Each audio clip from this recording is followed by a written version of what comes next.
Hi, praise the Lord everyone. परमेश्वर की presence में आप सबका स्वागत करती हूँ। और आज हम परमेश्वर के वचन में जाने से पहले मैं आपको एक छोटी सी स्टोरी बताना चाहूँगी। तो एक व्यक्ति था, वो यूएस में रहता था और वो अकेला था, उसकी कोई फैमिली नहीं थी। उसका एक फैमिली बिजनेस था, बट उसका ऐसा हुआ कि कुछ घटना उसके साथ ऐसी बीती कि वो अकेला रह गया। और वो छोटा था, 17 साल का था, और उसके माता पिता की और भाई बहन की डेथ हो गई थी एक एक्सीडेंट में। वो अपने घर में अकेला था। तो क्या हुआ कि उसका एक फैमिली बिजनेस था वाइन्स बनाने का। और जब उसके पेरेंट्स की डेथ हो गई और उसके पास कोई और नहीं था, तो सारा बिजनेस उसके सिर पर आया। और क्या होता है कि वो अपने बिजनेस को धीरे धीरे रन करता है। थोड़ा बहुत उसने अपने पिता को देखा होता है कि वो कैसे करते हैं, पर उसे इतनी ज़्यादा नॉलेज नहीं थी। और उसके फादर के जो बिजनेस पार्टनर्स थे, उनके बहुत अच्छे फ्रेंड्स थे, तो उनसे सीखता रहता था और साथ में वो काम करता था, काम संभालता था अपने पिता के बाद। उसका ऑनर जो था वही था, वाइनयार्ड का जो ऑनर था, उस बिजनेस का, वाइन्स के बिजनेस का जो ऑनर था वो वही था, और उसका नाम था जॉर्ज। तो जॉर्ज ने अपने बिजनेस पार्टनर से सब कुछ सीखा, धीरे धीरे सीखा, क्योंकि एक छोटा बच्चा है, वो स्कूल जाता है, उसका ध्यान नहीं होता कि वो काम करे जो उसका पिता करता है। तो क्या होता है कि जब उसके पेरेंट्स की डेथ हो जाती है, उसे थोड़ा टाइम लगता है और बाद में वो बिजनेस में आना शुरू हो जाता है। बिजनेस में आकर वो क्या करता है, अपने पापा के फ्रेंड से, मतलब वो बिजनेस पार्टनर से वो सीखता है। धीरे धीरे उसका जो काम है, उसे सीखने में थोड़ा टाइम लगता है कि कैसे बिजनेस को चलाना है और कैसे क्या क्या करना है। धीरे धीरे क्या होता गया कि उसके 15 साल बाद ही वो बिजनेस की ग्रोथ ऐसी हो जाती है जैसे कभी भी नहीं हुई। उसके पापा के टाइम पर भी वो बिजनेस की ग्रोथ नहीं होती। तो क्या होता है कि वो बिजनेस का जो मेन काम होता है, जो बिजनेस की जो मेन ऑर्गेनाइजेशन होती है, वो कैलिफोर्निया में होती है, और वो बहुत बड़ा एक वाइनयार्ड होता है, और उसके अंडर बहुत सारे एम्प्लॉयज काम कर रहे होते हैं। उसने अलग अलग सेक्टर्स में लगाए होते हैं, और सबसे जो वाइनयार्ड की टेक केयर कैसे करनी है, जो एग्रीकल्चर में स्पेशलिस्ट होते हैं, उनका अच्छा एक्सपीरियंस होता है, और उनको अच्छे से उनको प्रैक्टिस कराई जाती है, ताकि वाइन्स जो है, उनका जो वाइनयार्ड है, वो अच्छा फ्रूट लेकर आए। तो क्या होता है कि धीरे धीरे वो 15 साल बाद, जब वो उसका बिजनेस जो है वो डबल, ट्रिपल और 5 गुना ज़्यादा हो जाता है, क्योंकि उसने बहुत अच्छी प्रैक्टिस की और बहुत अच्छे से उसने ये सब कुछ समझा, और उसने उस पर पूरा मन लगाकर, पूरा उसका फोकस था अपने बिजनेस पर, अपने वाइनयार्ड पर, और वो बहुत ज़्यादा मेहनत करता था। तो क्या हुआ, एक उस अपना बिजनेस एस्टैब्लिश करने के लिए दूसरी कंट्रीज में जाना पड़ा। जो मेन उसका वाइनयार्ड था, वाइन्स वहाँ से एक्सपोर्ट भी होती थी, और वहाँ पर उनका जो बिजनेस था वो भी चलता था। धीरे धीरे क्या हुआ, जितने भी उसके एम्प्लॉयज थे जो एग्रीकल्चर में थे, उन्होंने क्या किया, उसको, जो जॉर्ज था, उन्होंने अपने एम्प्लॉयज को कहा कि तुम्हें इस वाइनयार्ड का अच्छे से ध्यान रखना है, ताकि ये बहुत ज़्यादा फ्रूट लेकर आए। उसने पूरी तरह से उनको बता दिया कि तुमने ये वाला सीड जो है ऐसे बोना है, इसको ऐसे मैन्योर देनी है, ऐसे फर्टिलाइजर्स देने हैं। तो क्या होता है कि वो बोलता है कि मैं 1-1.5 साल में घर पे आ जाऊंगा, पर क्या होता है कि उससे 5 साल लग जाते हैं और वो आता ही नहीं है।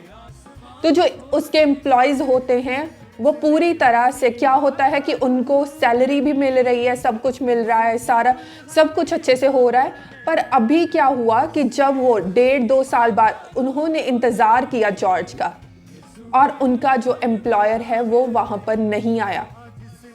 तो क्या हुआ, उन्होंने वहाँ पर उस वाइनयार्ड का ध्यान नहीं रखा, और 5 साल वहाँ पर क्या होता है कि वहाँ पर वो अच्छे से उसका ध्यान नहीं रखते, उनको जो भी उसकी लैंड की नीड्स हैं वो उसको प्रोवाइड नहीं करते। तो क्या होता है कि वो जो ज़मीन है, वो ऊंट कंटारे जो है वो उगाना शुरू कर देती है। तो क्या होता है, धीरे धीरे वो बंजर होती जाती, उसका जो बिजनेस है वो कम होता होता एकदम से रुक जाता है। और जब वो 5 साल बाद आता है, जिस धरती से वो बहुत प्रेम करता था, क्योंकि उसके पूर्वजों की वो धरती थी और वो उसे बहुत ज़्यादा फल दे रही थी, तो क्या होता है, जितनी उसने कमाई वहाँ से ली और जितनी उसने ब्लेसिंग्स वहाँ से ली थी, अब वो जो भूमि है वो उसके लिए श्राप बन गई।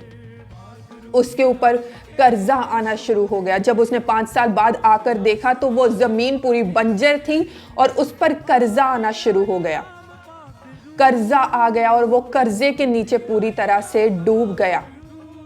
ऐसे ऐसे जो दृश्य हैं वो देखने को उसे मिले कि उसकी जो कंपनी है, वो वाइन्स की जो कंपनी है, वो डूबने लग जाती है।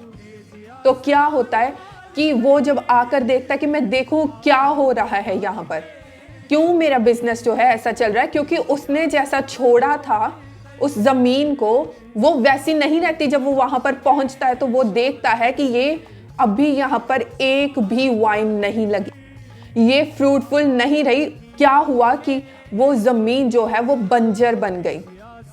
तो क्या होता है कि वो अपने एम्प्लॉइज को क्या करता है, क्योंकि जितना उसका नुकसान होता है वो पूरी तरह से, क्योंकि उस भूमि को वो प्रेम करता था, क्योंकि निज भूमि थी वो, तो उसे इतना गुस्सा आता है कि वो अपने एम्प्लॉइज को पूरी तरह से डिस्ट्रॉय कर देता है।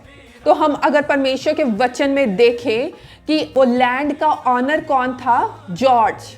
उसने देखा कि जिसको मैंने ध्यान रखने के लिए रखा है, उसने क्या किया, उसने पूरी तरह से उस भूमि को बंजर बना दिया। अभी वो कोई भी फल नहीं लेकर आ सकती, कोई अच्छा प्लांट वहां पर उग नहीं सकता, क्योंकि वो पूरी तरह से बंजर हो चुकी है। तो वो डिस्ट्रॉय कर देता है, ऑनर जो है एम्प्लॉइज को डिस्ट्रॉय कर देता है। और अगर हम परमेश्वर के वचन में देखें 1 कोरिन्थियंस चैप्टर 3 वर्स 16 एंड 17, तो हम देखते हैं यहाँ पर लिखा है, क्या तुम नहीं जानते कि तुम परमेश्वर का मंदिर हो और परमेश्वर का आत्मा तुम में वास करता है? यदि कोई परमेश्वर के मंदिर को नष्ट करेगा तो परमेश्वर उसे नष्ट करेगा, क्योंकि परमेश्वर का मंदिर पवित्र है और वह तुम हो। आमीन। हम परमेश्वर के वचन में से देखते हैं कि परमेश्वर ने ये जो हमें शरीर दिया है, आगे वचनों में देखते हैं तो वहां पर जो सेंट पॉल है वो हमें बोलते हैं कि हम एक टेंट हैं। ये परमेश्वर ने हमें टेंट दिया है और हमें एक मिलाप वाला तंबू भी कहा जाता है। तो परमेश्वर ने ये जो हमें बॉडी दी है, ये आत्मा दी है, ये परमेश्वर ने हमें टेक केयर करने के लिए दी है। तो क्या होता है जब हम संसारिक चीजों में लग जाते हैं, एक सिंफुल नेचर हमारा हो जाता है और हम क्या होता है कि हम बहुत सारे पाप करते हैं, झूठ बोलते हैं, गालियां निकालते हैं और अल्कोहल कंजप्शन, लोग नशे करते हैं, कुछ लोग ऐसे ऐसे पाप करते, व्यभिचार करते हैं। तो ऐसे ऐसे काम करते, तो परमेश्वर ने ये जो हमें उद्धार का ये जो हमें शरीर दिया है, हम इसकी टेक केयर नहीं करेंगे तो परमेश्वर क्या है, हमें नष्ट कर देंगे। परमेश्वर ने हमें ये शरीर, ये आत्मा क्यों दी है, क्यों हमें दिया है ये शरीर, ताकि हम इसकी टेक केयर करें और कुछ देर के लिए है। देखिए हमारा जो लाइफ स्पैन है वो 120 ईयर्स का है, राइट? तो 120 years is not much for us, क्योंकि हमारा परमेश्वर का नाम है अल्फा एंड ओमेगा, मतलब वो अनादिकाल से अनंत जीवन, मतलब कि उसका जो राज्य है वो कभी नहीं खत्म होने का, उसका कोई लाइफ स्पैन नहीं है, उसका कोई पास्ट नहीं होता हमारे परमेश्वर का, ना ही उनका कोई फ्यूचर होता है, हमेशा हमारे परमेश्वर का प्रेजेंट ही रहता है। पर हम देखते हैं कि परमेश्वर ने हमें इस धरती पर भेजा और हमें एक लाइफ स्पैन दिया गया, इज जस्ट फॉर 120 ईयर्स। और अगर हम अच्छे से देखें तो आजकल 120 साल कोई भी नहीं जीता, कईयों की उम्र होती है 60 साल, 70 साल, 80 साल, 90 साल, वो बहुत मुश्किल से वो 90 तक पहुंचते हैं। और कुछ हम देखते हैं कि अपनी जवानी में ही वो सो जाते हैं। तो हमारे पास इतना लाइफ स्पैन नहीं है, और जो बॉडी परमेश्वर ने हमें दी है ये हम पर उद्धार है। तो परमेश्वर ने हमें ये बॉडी इसलिए दी ताकि हम इसे पवित्र रखें, क्योंकि जब वो समय आएगा जब परमेश्वर ने हमें ले लेना है, अपनी प्रॉपर्टी को अपने पास रखना है, तो जब परमेश्वर देखेंगे कि ये फल नहीं लेकर आ रही, ये मेरे साथ नहीं जुड़ी हुई, इसकी टाहनी जो है वो मेरे साथ नहीं जुड़ी, तो क्या होगा? परमेश्वर हमें नष्ट कर देंगे। परमेश्वर का वचन कहता है कि जो इसे गंदा करेगा, जो इसे अपवित्र करेगा, परमेश्वर उसे नष्ट करेंगे। तो क्या होगा जब परमेश्वर का वक्त आएगा, परमेश्वर यहोवा का दिन आएगा, जब हमारे को पूरी तरह से हमारी जजमेंट होगी, तो परमेश्वर का क्या रिजल्ट होगा? क्या हमारा ऐसा जीवन है कि हम अपने आप को पवित्र रख रहे हैं? क्या हम पूरी तरह से पवित्रता में चल रहे हैं, या फिर जो परमेश्वर ने प्रॉपर्टी हमें कुछ देर के लिए दी है, उद्धार के लिए दी है? क्योंकि ये जो बॉडी हमारी है, ये हमारी खुद की नहीं है। परमेश्वर का वचन कहता है कि तुम्हारा एक बाल भी तुम्हारा नहीं है, तुम किसी की कसम नहीं खा सकते, तुम्हारा एक बाल भी तुम्हारा खुद का नहीं है। तो हम देखते हैं कि परमेश्वर, ये जो हाथ है हमारे, ये जो मुख है हमारा, हमारी ये आंखें हैं जिससे कुछ लोग पाप करते हैं, वो गलत मूवीज को देखते हैं, गलत चीजों को अपने फोन में देखते हैं। कुछ लोगों को चुगली सुनने का बहुत ज्यादा लालच रहता है, कुछ लोग अपने मुख से गालियां निकालते हैं। तो क्या आप किसी की प्रॉपर्टी को हड़प सकते हो और अपनी मर्जी से कुछ भी कर सकते हो? क्योंकि ये परमेश्वर की खुद की प्रॉपर्टी है और परमेश्वर जैसा चाहे वो वैसा ही कर सकते हैं।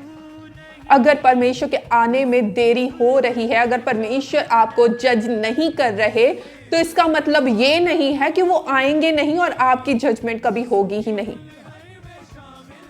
हमें अपने आप को सुधारना है, हमें शुद्धिकरण करना है अपना, हमें रिपेंट करना है। हमारी आंखें से शुद्ध होनी चाहिए, पवित्र होनी चाहिए, हमारा दिल, हमारा हृदय, हमारा शरीर।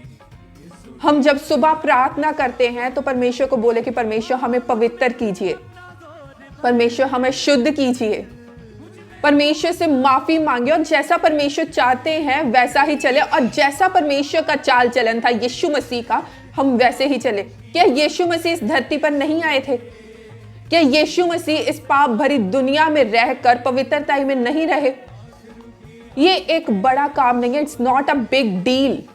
जो परमेश्वर के वचन के साथ अलाइंड रहते हैं वो बहुत इजीली करते हैं। वो जो परमेश्वर के वचन के साथ चलते हैं, परमेश्वर का आत्मा जो है उनके साथ रहता है, परमेश्वर का आत्मा जैसे कहता वैसे करते और वैसे ही वो चलते परमेश्वर के आत्मा के साथ साथ, तो क्या होता है? उनको पाप में गिराना मुश्किल होता है। क्यों? क्योंकि पवित्र आत्मा साथ चल रहा है, हमने पवित्र आत्मा का हाथ पकड़ा हुआ है। तो परमेश्वर का वचन कहता कि कोई भी ऐसी चीज नहीं है दुनिया में जो मेरे और तेरे प्यार को अलग कर सके। तो हमारा हाथ, अगर हमने पवित्र आत्मा का हाथ पकड़ा हुआ है, हमने परमेश्वर के वचन का हाथ पकड़ा हुआ है, तो इसे कौन छुड़ा सकता है? शैतान खुद भी नहीं छुड़ा सकता। तो बहुत इजी है। कुछ लोग सोचते हैं कि परमेश्वर में आने के बाद ये जीवन बहुत बोरिंग हो जाता है, क्योंकि वो दुनियावी काम करना, वो फन, वो एंजॉयमेंट करना वो बंद कर देते हैं। पर क्या ऐसा होता है? मुझे ऐसा लगता है कि परमेश्वर की उपस्थिति में सबसे ज्यादा एंजॉयमेंट है। परमेश्वर की प्रेजेंस में जितना एंजॉयमेंट है, कभी भी आपको ऐसा नहीं लगेगा कि मैं सुसाइड कर लूं, कभी भी ऐसा नहीं लगेगा कि मेरा जीवन क्या है। आपको लगेगा कि पूरी दुनिया में परमेश्वर ने सबसे अच्छा मुझे ही जीवन दिया है।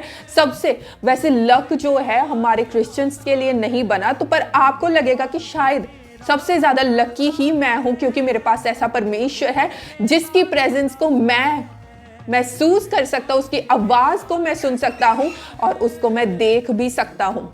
दुनियावी लोग नहीं देख सकते। जो परमेश्वर के साथ अलाइंड नहीं है, परमेश्वर के वचन के साथ, परमेश्वर के आत्मा के साथ अलाइंड नहीं रहते, वो परमेश्वर की प्रेजेंस को महसूस नहीं कर सकते। और ये सबसे अच्छी बात है कि आप द ब्लेस्ड पीपल हो, आप ब्लेस्ड पीपल हो कि आप परमेश्वर की प्रेजेंस को फील कर सकते हो। आप परमेश्वर की आवाज को सुन सकते हो, डायरेक्टली हम बात कर सकते हैं। हमने कोई भी डिसीजन लेना है और परमेश्वर से कोई एडवाइस लेनी है, हमें प्रार्थना में बैठना है और परमेश्वर हमें उसी वक्त हमें उत्तर दे देते हैं कि तुम्हें ये करना है, ये नहीं करना, तुम्हें इसके साथ बात करनी है और कैसे बात करनी है, तुम्हें ये डिसीजंस अपनी लाइफ में देना, और वो प्रॉस्पर होते हैं। तो हम कितने ब्लेस्ड लोग हैं कि हमें परमेश्वर का आत्मा मिला हुआ है। परमेश्वर का जो आत्मा है हमारे अंदर रहता है।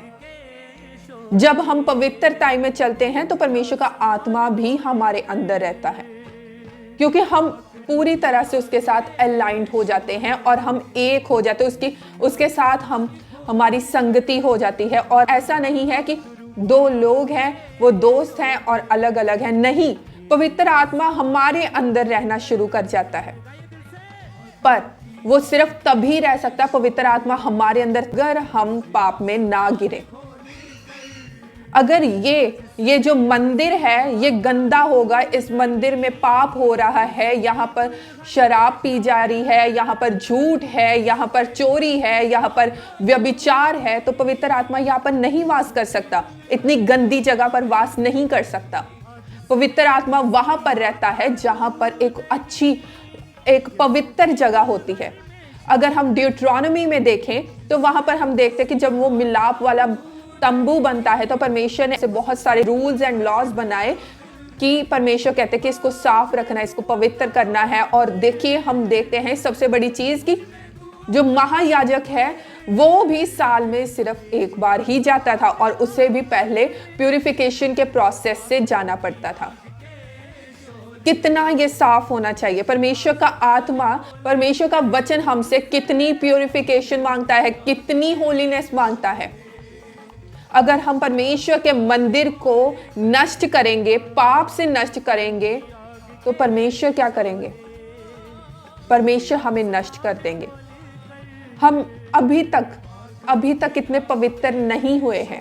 हमें अपनी पूरी लाइफ में हर दिन प्यूरिफिकेशन के प्रोसेस से गुजरना पड़ता है ताकि हम परफेक्शन की ओर बढ़ते चले जाएं और हम स्वर्ग राज को प्राप्त कर सके। और परमेश्वर जब हमारी जजमेंट करे तो हम नष्ट ना हो। परमेश्वर जब हमारे जजमेंट के लिए आए तो परमेश्वर देखे कि जो इसको रिस्पॉन्सिबिलिटी दी गई थी, ये जो बॉडी है, परमेश्वर ने हमें रिस्पॉन्सिबिलिटी दी है कि हम इसको पवित्र रखें, इसका ध्यान रखें। तो परमेश्वर देखेंगे कि ये जो मेरे एम्प्लॉयज हैं, इन्होंने मेरी प्रॉपर्टी का ध्यान रखा, तो क्या होगा? फिर परमेश्वर हमें जरूर रिवॉर्ड देंगे। क्योंकि अगर आप प्रॉपर्टी को, जो परमेश्वर ने आपको एक प्रॉपर्टी दी है, उसका ध्यान रखोगे और उसकी अच्छे से टेक केयर करोगे, तो क्या होगा? आपको डेफिनेटली आपको रिवॉर्ड मिलेगा। और वो रिवॉर्ड क्या है? वो है heaven, the kingdom of God.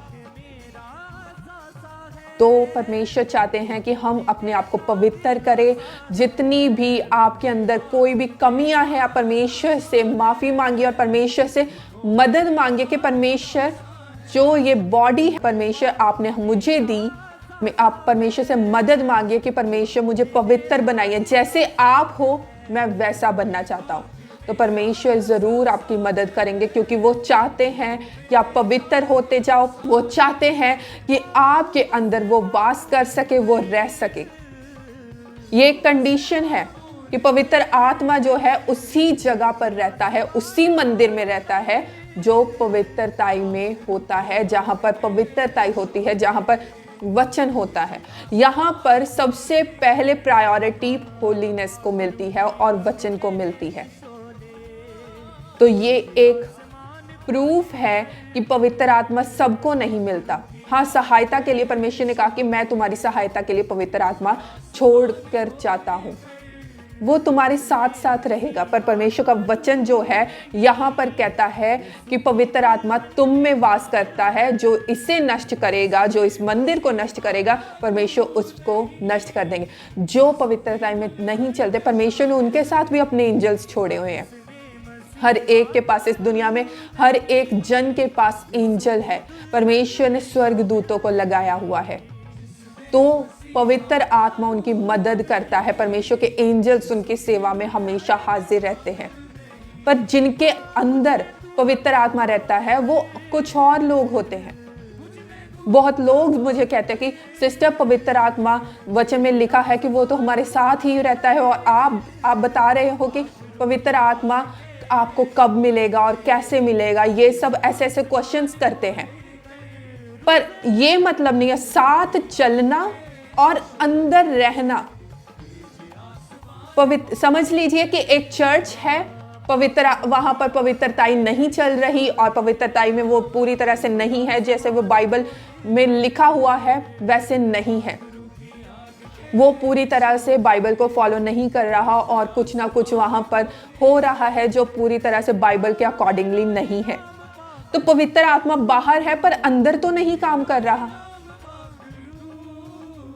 परमेश्वर का आत्मा उस चर्च में होना चाहिए। चर्च के बाहर खड़ा है इज अ डिफरेंट थिंग, और चर्च के अंदर है, ये बहुत बड़ी बात है।